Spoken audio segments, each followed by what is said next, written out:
Hi everyone, and welcome to today's webinar from Women in Risk and Control. What is failure? Is that not achieving the grades that you wanted to achieve? Is that not getting the promotion you wanted to get? Is that not really being brave enough to put your hand up in meetings when you don't understand something for fear of being a scapegoat or for fear of losing allies along your journey? You know, success is never granted. Success doesn't always happen straight away. Failure can also be disappointing, but I think failure builds your resilience, builds your confidence. And some of the topics that we could cover today will touch on why failing can be a good teacher, when you can not learn from failure, and how failure can define the way forward.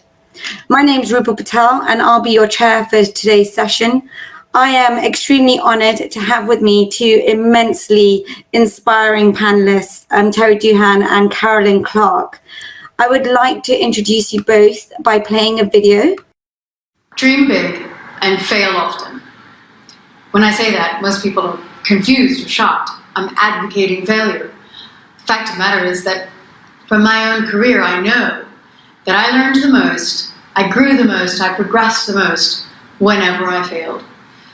And I had great times in all the highlights of my career, but they were all a result of the failures. And unfortunately, when we look at how we teach people today, we praise getting the answer right. We rarely praise the effort and the process of learning through failure. And as a result, we're restricting people's dreams.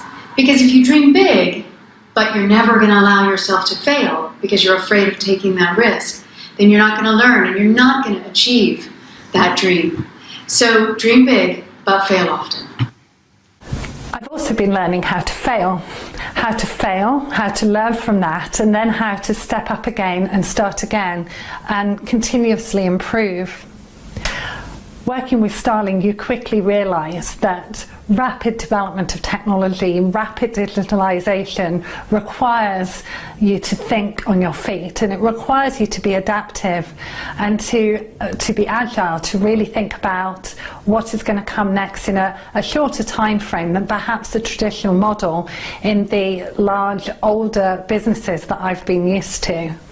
So for me, being comfortable with the idea that not everything will work, and then I have to try, and then I have to step back and I have to try again, is something that I think working independently, working on your own, really takes a different mindset. Some great videos there.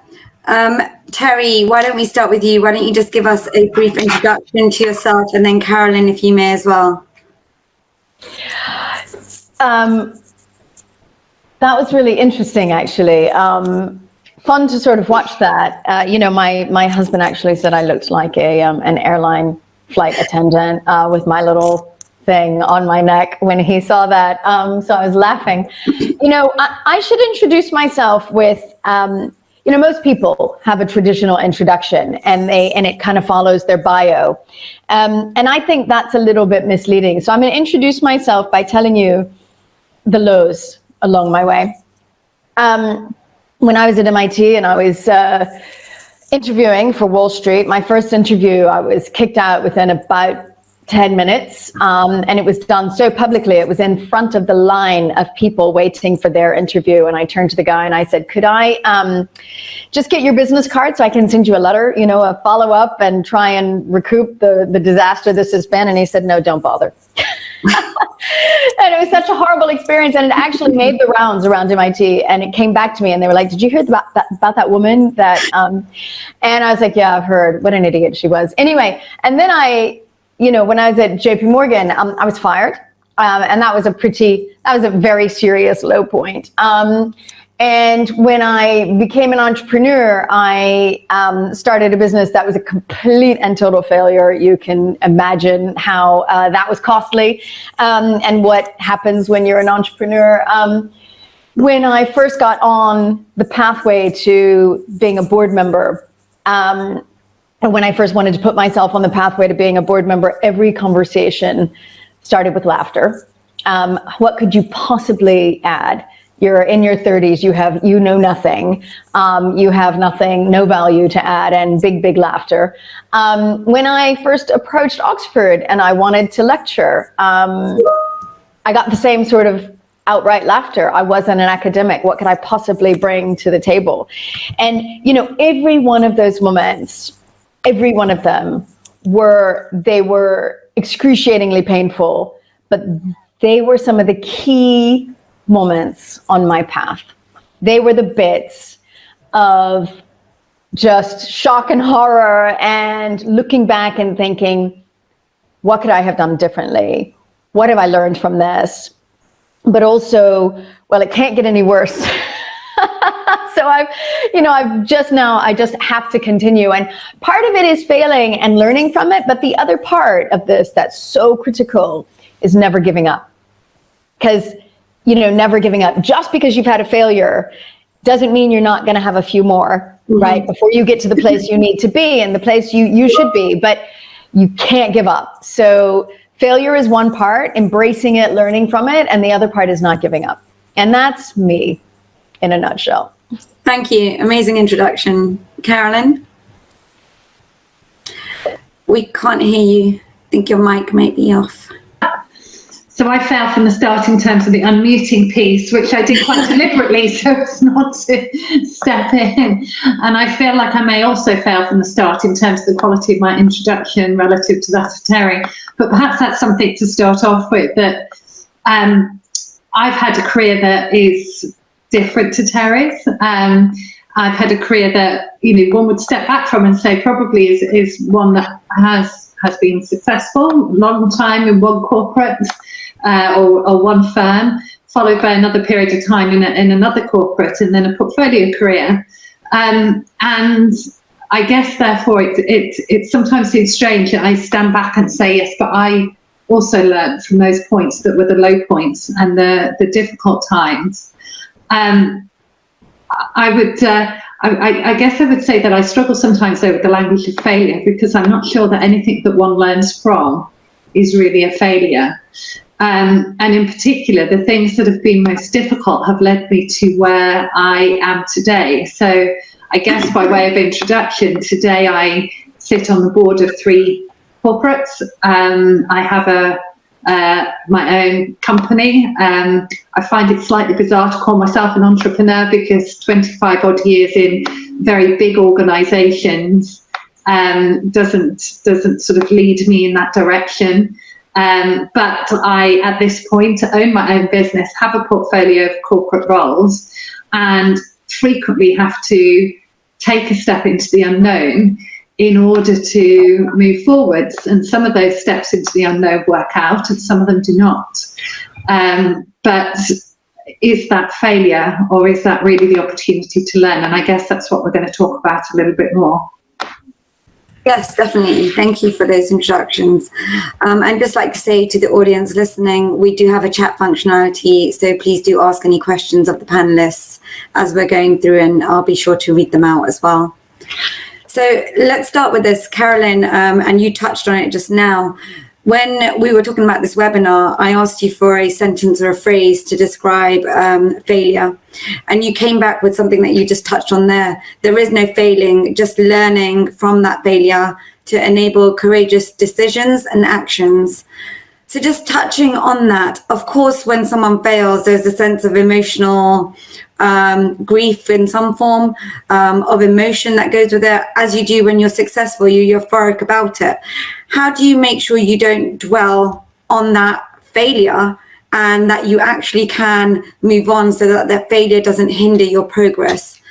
So I think what I've learned over time is to be really clear about the longer term purpose and vision that I have. What am I really trying to achieve? And that sounds, as I say, a little bit kind of corporate-y, purpose, vision, big words, but actually understanding why I'm doing what I'm doing and then focusing on doing that. Because if one does that and you make decisions that are authentic to that, however they turn out, you haven't failed. Now, if you will come across circumstances where you go through an interview or you take an exam and you don't reach the required pass mark in the case of an exam, or in the case of an interview, you're not right for the job, and generally it won't be the right job for you either. Or you will find circumstances where your experience has not given you the tools that you need at that point in time to deal with a particular situation in the way that, with hindsight, you might do. But in all of those cases, you've chosen to put yourself in a situation of taking that exam or interview, or being in the situation that you're in. And I believe that as long as you have a really clear view as to what you're trying to do and achieve, and what's really important to you, your personal values, you can't look back and regret that experience. You have to look at it as a positive opportunity to learn and to move forwards. And I have a very strong view that you regret the things that you don't do as opposed to the things that you do. And I instill that now very strongly on my children, encouraging them to go out and seize opportunities. Those opportunities are the things that help you to grow, and it's that growth that enables you to be of greater value to other people, to the organisations that you work with. And in even the sort of micro moments of, do I choose to speak out at this point in this meeting? Do I choose to give a point of view? I still hold on to that. If I don't say it and there is a negative consequence, then I failed because I have not contributed a point of view. If I do say it, and in that moment it's slightly embarrassing because I've got the wrong end of the stick, I can live with that because I know that I have been authentic in giving the best that I can at that point in time. So I think we have to rethink the whole language of failure. Yeah. I mean, so, two things that occur to me. The first is that, just broadly, taking a step back, one of the reasons I talk about failure so much is that that's the kind of person I am. I'm just a very open kimono. When things happen, part of how I process is by talking about it. And what I discovered is that through talking about it, other people, not just women, but often women, would come up to me and say, wow, you make it seem so achievable because you're a real person, and you're not kind of skipping through all the highs along the way and making it seem like you're some sort of superhero. You're just like me, like anybody can achieve what you've achieved, because it hasn't been that perfect journey, and none of us is on that perfect journey. So what I realized, it's not just for women, but it's for all of us to stop putting forward this perfection brand, brand perfection. And I think it's damaging, because it makes people think, gosh, well, if I haven't done this, then I can't do that. And look, I failed at this, so I must be a loser. That's completely wrong. And, I'm convinced, I now tell all of my students, everyone I lecture to, I say, you know what, your expected life's going to be 100. You're going to, change jobs every 3 to 5 years. You will be fired at least once. So just prepare yourself, right? And by the way, if you haven't been fired, you probably haven't tried hard enough. The people that don't put their heads above the parapet are the ones that don't get noticed, but when you try to do something, that's when you get noticed. And yeah, that's when you can be fired. And I know we're not supposed to use the word fired here in Europe, that actually we're supposed to use the word, gently exiting people or made redundant or whatever. But, the fact is, it's going to happen. And so if you, as a 22-year-old, say to yourself, oh, okay, this is going to happen, it's not the end, right? That's one way to deal with the challenge of getting through failure. And the other is community. Your path is your own, but you are absolutely not alone on this journey, right? You've got to decide where you're going, but yeah, it's going to be hard. And if you try to do it all by yourself, and you don't share, and you don't get advice, and you don't get perspectives, and you don't just have someone in your corner. I always talk about phone a friend. I came out of a meeting once in floods of tears, and I just thought, what the hell am I doing? I'm wasting my time. Nobody, everybody thinks this is not happening, and they don't see what I'm trying to put forward. And, maybe, and there are always, it's not just our careers, there's our personal lives as well going on as well, and they intersect. And, my personal life sometimes is amazing and sometimes really hard. And that's called life, right? My career is sometimes amazing and sometimes really hard. And for both of those, I have a phone a friend. Whenever you're in a tough period, there's just that friend that you need to call. And so, part of it is saying failure is okay. So get over it. And then, so figure out how to move forward. And the other part is phone a friend and give yourself some support. Do not try to do it. We're not superheroes. Yeah. We have some superpowers. Each of us has a superpower, but we're not an island. So sorry, Carolyn, you go.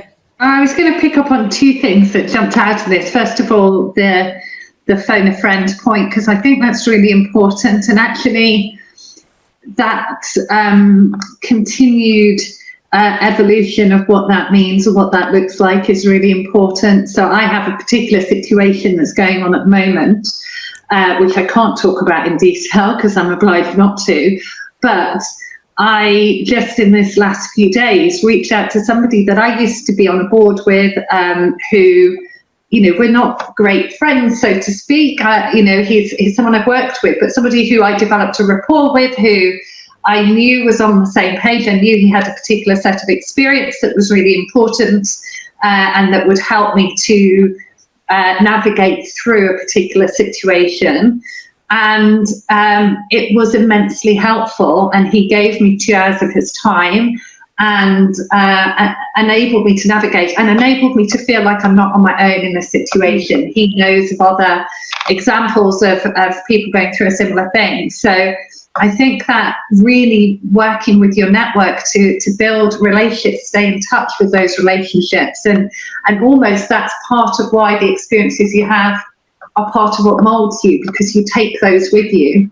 And the situation that this individual and I found ourselves in 2 or 3 years ago was a difficult one, was one that we could both, if we were to choose to look at it in a particular way, say it was a failure, but actually we've both grown from it, we've both taken that into different environments, and I now have that connection that I can turn to. So you have those friends, those long-standing people that are sort of part of your support network, but actually that broader professional network is really important as well. And the other point I was going to make was this question of what is failure, because actually sometimes leaving a job in whatever circumstances, and I say that as a Brit, avoiding the word fire, but leaving a job is not necessarily failure. It can actually be success. It can actually be exactly the right thing for you at that point in time. And sometimes, again, talking to a friend the other day who can't decide whether she wants to stay in her current job or leave. And so she's been sort of having various interviews and discussions, and she knows full well that she doesn't really want some of the jobs that she's talking to. It's not right for her, but it still hurts deeply if they reject her, because you still want to be wanted. And that still feels like a failure, even though it's exactly the right thing for you.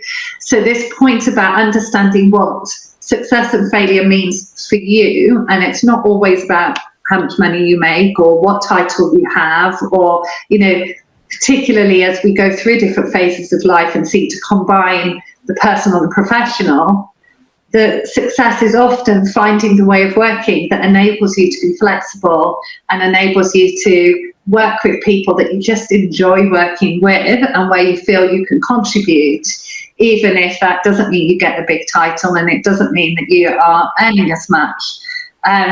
So, I think you have to learn to be really true to yourself in understanding what success and failure mean. So I love that. And I'm just looking at one of the questions from the chat, and it says, is success being happy? Is failure being unhappy?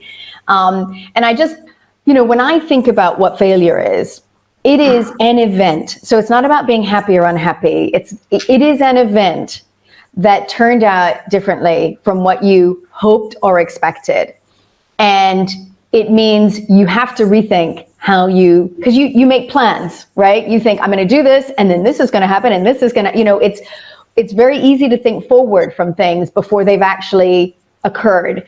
And all of a sudden you have to change your whole mindset because something unexpected has happened. And that doesn't, generally when it's unexpected and you feel it's something negative, like the being fired point, for sure, the best thing that ever happened was being fired from the swaps trading desk at JP Morgan. I was rehired the same day, by the way, by a different group within JP Morgan. But there were a few hours of complete and utter panic. And yet I hated the job. I didn't enjoy it. But I hadn't figured out how to navigate myself out.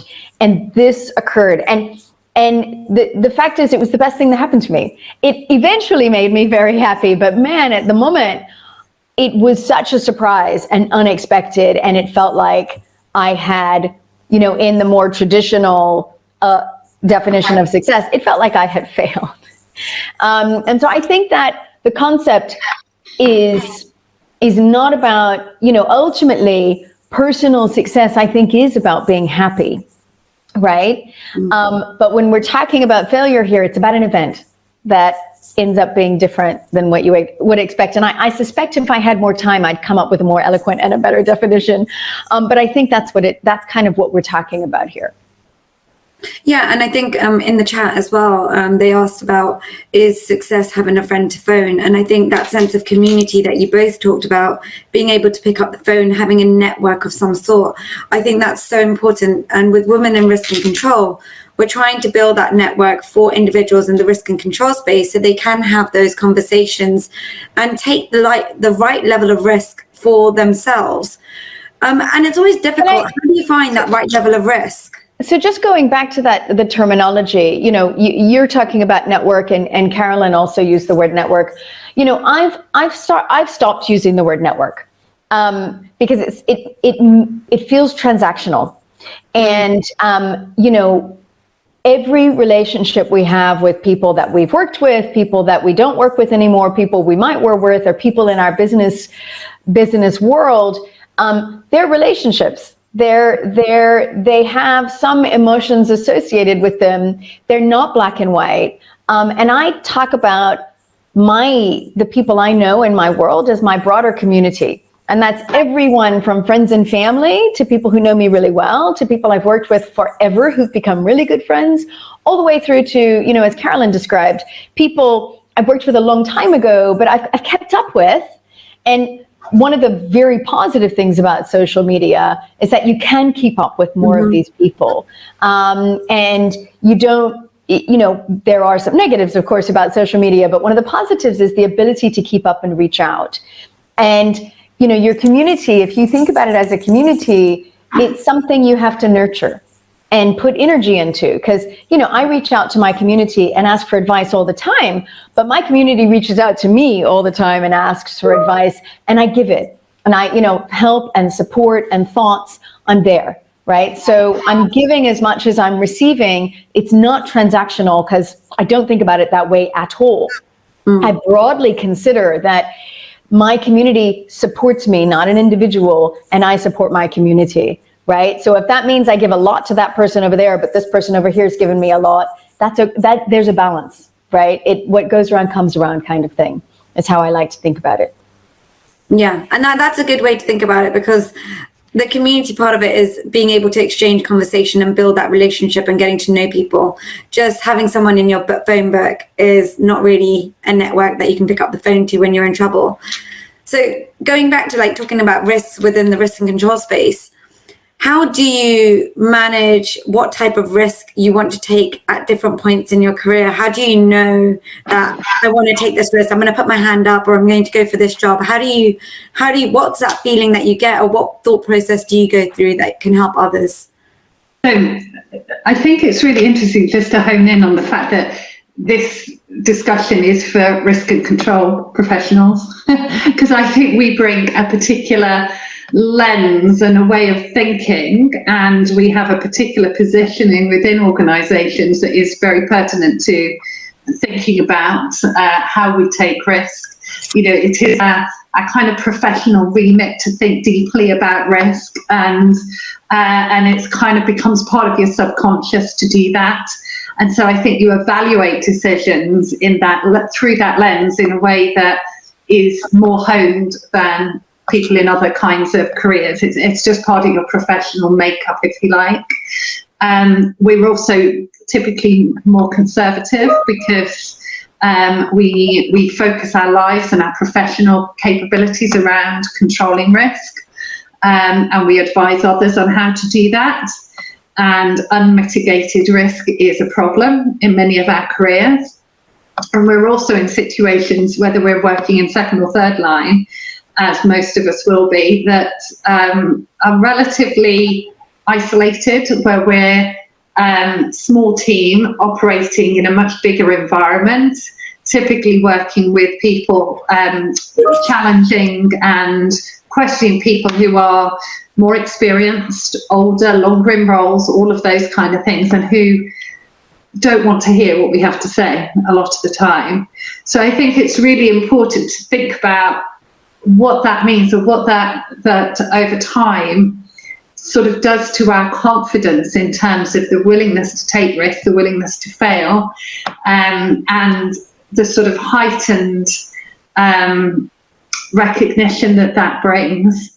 I think it plays to, first of all, the points that we've made about having people that you can reach out to, who will keep you grounded and who will enable you to recognise that it is inevitable that if you are telling other people in your organisation that they are not managing their risk properly, that they're not doing things in the way they should, people are going to react to that, and you're going to feel the negative consequence of it.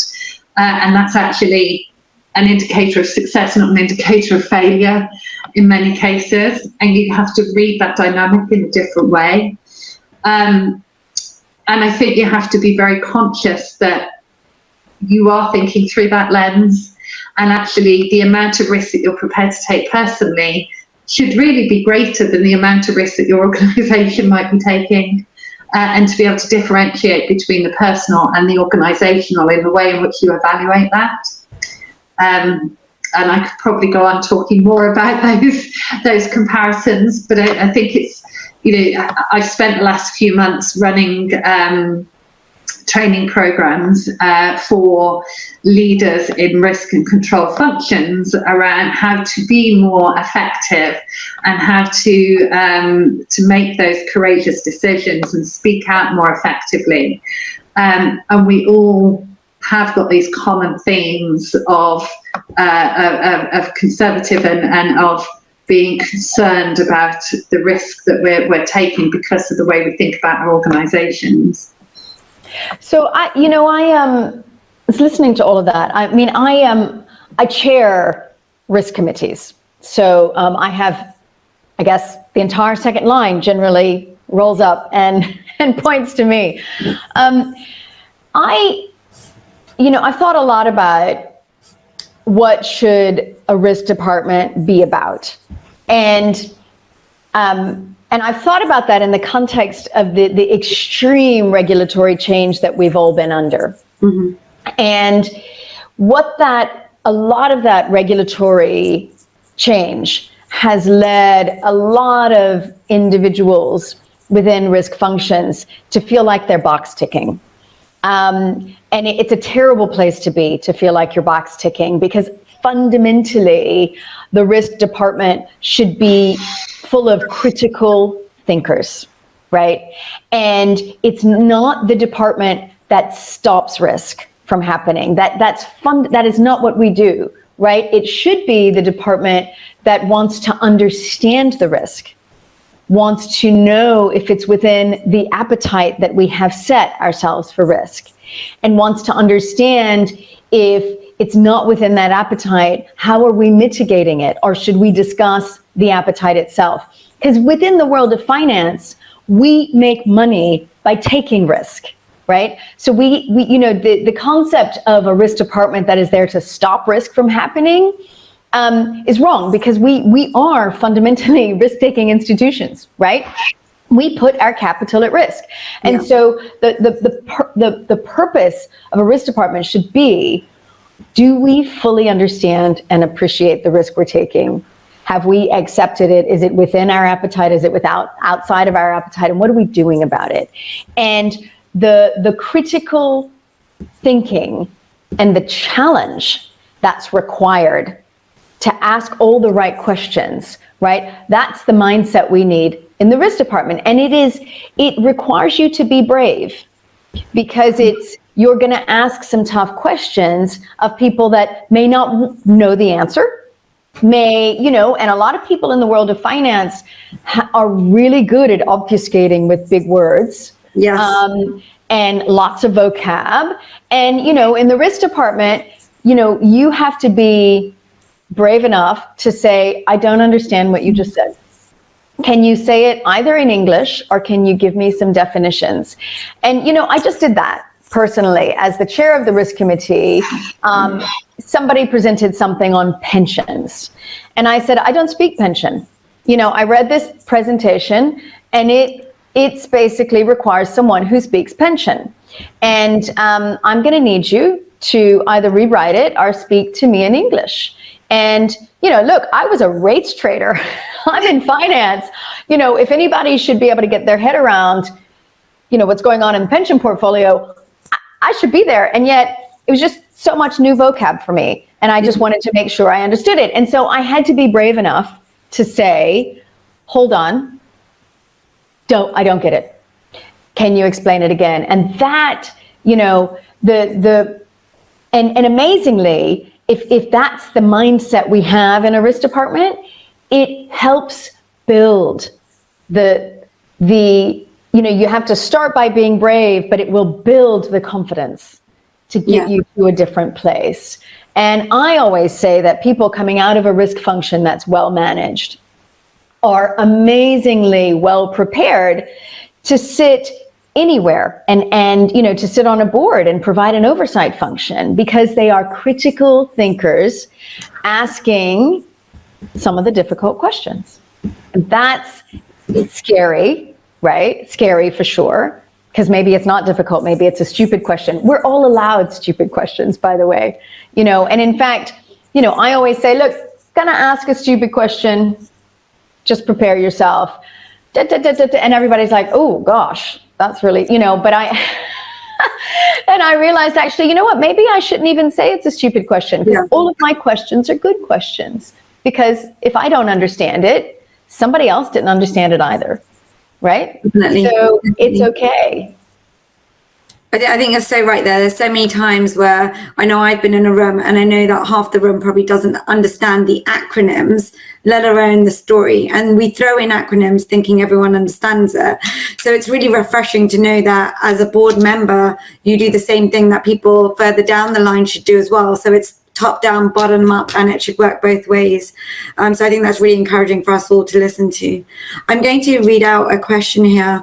As a risk management and control professional, we are also exposed to other people's failures. So we also learn from those and tend not to replicate it. I believe that this is why we tend to be more conservative, risk taking.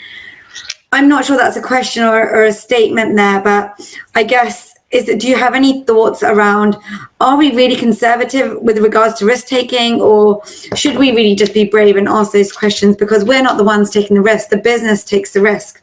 We help them to take risks in an appropriate manner. Let me pass that over to you both. So I think inevitably, when you, as a risk professional, whatever that is and whatever the nature of the company is that you're working with, you have a heightened sense of the risk that you're taking, because as Terri said, your role is to interpret and to evaluate risk.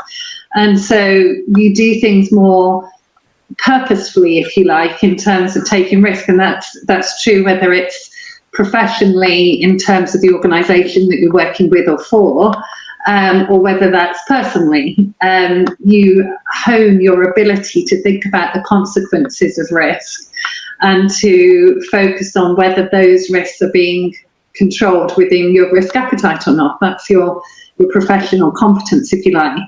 So I think we are more aware of the risks that we're taking, and therefore in our personal lives, and from personal I mean the way in which we make our decisions about our own careers, around our own steps in that journey, not just sort of personal outside of the work environment.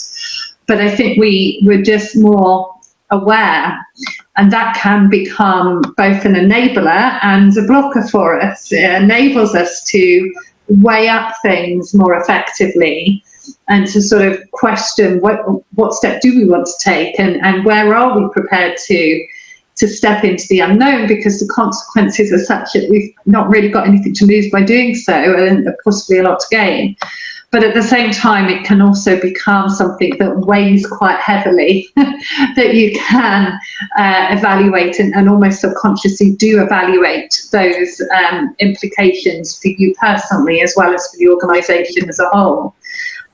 So I think there is a risk. There is a risk to us that we can become more conservative, and we need to recognise and almost call that out for ourselves. Use that sort of skill that we have in a positive way to help us to take risks, to feel empowered, because we can evaluate that, things are, the worst case scenario that we may have in the back of our mind is rarely going to actually come to fruition. And actually, all of the things that we've just been saying, the rest of the room has got the same questions, the same concerns, the same motivations. And actually you can rise above that using that sort of professional expertise and knowledge. Do we learn from other people's failures? We probably absorb them more. And I think that, again, is a problem with operating the second and third line. The failures that the organisation has are, as Terri said, absolutely not of your making. It's not your job. But you absorb the impact of that because you're helping to work them through and helping to resolve them and think about how the organisation responds to it. And that over time can be, apart from anything else, a very tiring and a very draining kind of experience. And perhaps that does then impact on us. So I would say use those skills and think about, how would you evaluate your personal choices if you were advising somebody else in the organisation, and often you will be telling them to take more risk and to get out there and to push themselves. I think it's, look, this comment, strikes me very well. I'll tell you a story. A few years ago, my husband turned to me and he said, Terri, you used to be a really positive person. And I found that since you've become risk chair, you've become a little more negative. And I really had to step back and think what that was saying to me, and how much my personality or who I was as a person was being impacted by the ethos of the world around me. And, we're all impacted by the culture around us. And sometimes we gravitate to that culture because that's who we are fundamentally. And other times we change because we're part of it. I like being a positive person. I don't want to be that negative, killjoy. And, I thought about it a lot, and I thought, I don't think it's that I've become more negative, but I look for the dangers rather than look for the positive. And so I started to try and balance it a bit more in my own head. I even had the CRO once. I said, look, guys, I'm very concerned because 90% of our audits have come back satisfactory.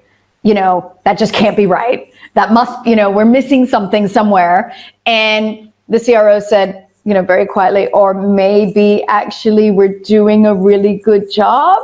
And I said, you're absolutely right. It could be that we're doing a great job. And, my job is to question it and try to understand it, but I shouldn't automatically leap for the negative, right? And when I think about this comment about we are exposed to other people's failures, the fact is we should all be exposed to other people's failures, because an organization's culture fundamentally has to include risk awareness, right? Because we're all taking risks. And when an incident happens, we should absolutely all be learning from it. So it shouldn't be entirely absorbed within the risk function. It frankly should go straight to first line, which is generally where it where it occurs, and it should be absorbed there. And that's where people should be thinking about it and trying to learn from it. So it's risk awareness is what we're trying to get to, as opposed to risk avoidance, which are different things. And positive and negative perspectives are valuable. I think that's such a good point there that you mentioned when operational incidents occur, that obviously the second line holds a pen on making sure that they're written up, that the lessons learned process has gone through. But often there is that point of where did the risk occur and where did it actually reside and how do we get through it? And there's sometimes not enough of really understanding what went wrong. So that risk awareness isn't understood and it's more a scapegoat. So just in terms of culturally, if I move the dial a little bit from there, how do we make sure that culturally as an organization, we learn from that failure, that operational incident, and we don't treat it as a scapegoat to say, oh, it was caused by finance, it was caused by IT? For me, this is critical, right?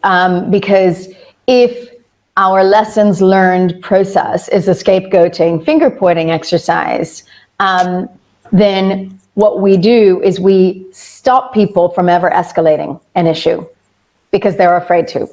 And that is not, a positive culture to work in. That's not a good environment to be in. So, again, it goes back, I think it starts, tone from the top. How are we asking questions about this incident? And not who are we firing and who made a mistake, but, just what happened? What did we learn? Right. And can those learnings, the biggest question for me is always, can those learnings be applied in other areas? Can we just take a sideways look and apply it in other places? So for example, LIBOR, right? The big scandal around LIBOR. There are many, many, many indices that get fixed in the financial, world.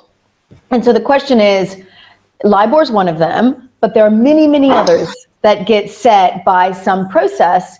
Should we just be checking that we're comfortable with the process that they go through and we haven't missed a trick somewhere? And, it's just about taking the learning and moving away from the individuals. That's for me the key, right? It is absolutely not about the individuals. And many times what you find is that the policy was unclear, right? Or the the thing I've noticed about big incidents is that they tend to happen when people are sick, when there's a big holiday, when people are distracted,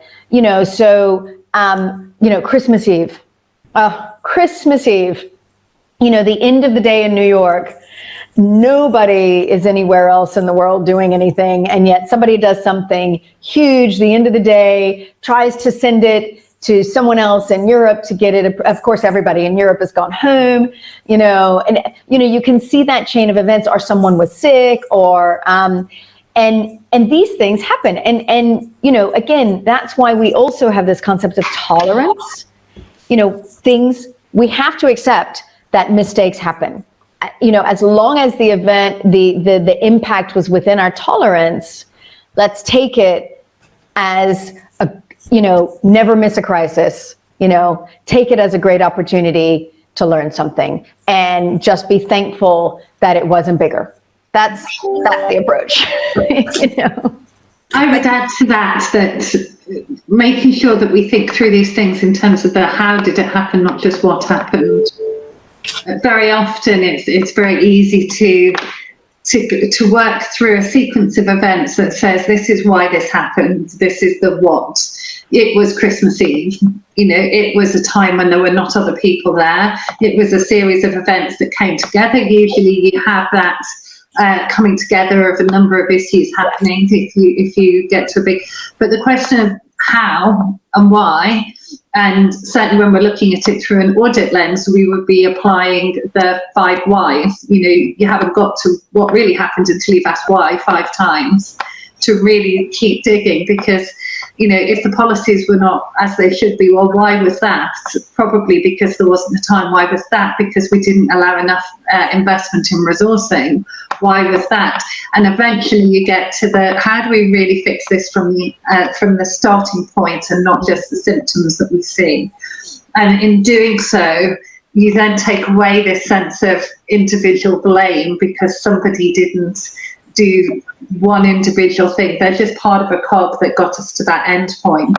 You know, I love the 5 whys. I've never heard that, but something we say in the boardroom, or something I've heard said in the boardroom, is you haven't been effective with your question when you ask it in the boardroom unless you ask 3 times. So you ask a question, they give an answer. If you say, oh, okay, fine, well, then you've just gotten information.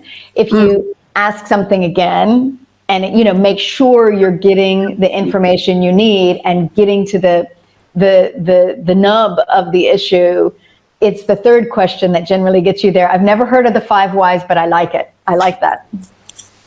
So I'm just conscious that we're just over time, but I know that there's a heap of questions being answered. So if you are both okay to hang on for another 5 minutes, maybe we can get through another question and then we'll wrap up and maybe we'll answer some of those questions outside of this forum.